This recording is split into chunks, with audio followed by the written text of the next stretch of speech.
Have you ever wondered how the Linux file system works? Well, let's embark on a journey to decode this intricate system.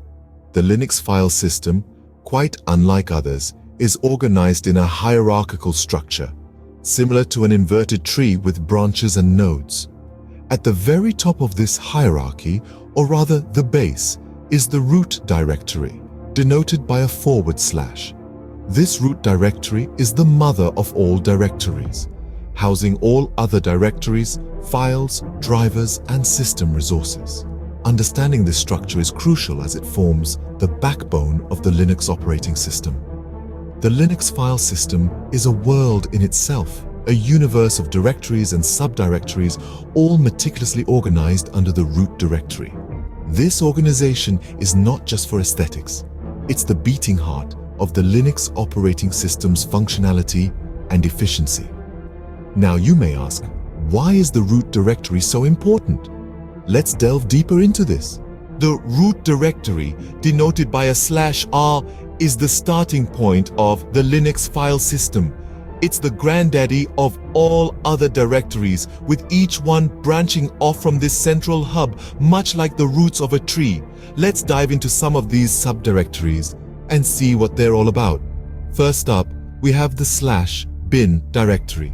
This is the storage place for essential command binaries that all users can access. It's like the toolbox of the system, containing tools like ls for listing files and cat for viewing file contents. Next is the /etc directory. This is where you'll find system-wide configuration files.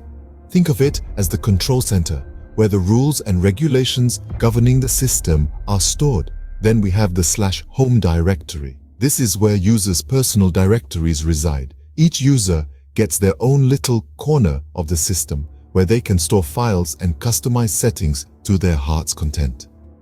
Moving on, the /dev directory is where device files live. Remember, in Linux, everything is a file, even devices like your hard drive or printer, so this is where Linux keeps track of all these devices. Lastly, let's talk about the /usr directory. This is a larger directory that contains shareable, read-only data. It's like the public library of the system, holding a variety of user binaries, libraries, and other files that can be shared across multiple users. These directories and others are organized in a tree-like structure. Starting from the root directory, each subdirectory branches off like limbs of a tree, further dividing into more subdirectories and files. This hierarchy helps keep things organized and makes it easier to navigate through the system. In a nutshell, the Linux file system is a well-structured, organized entity. Each directory serves a specific function and houses certain types of files. Whether it's command tools in /bin, system rules in /etc, or user data in /home, every directory plays a crucial role. As you can see, each directory has a specific role and they all contribute to the overall functioning of the Linux system. But who can access these files and directories? That's where file permissions and ownership come into play.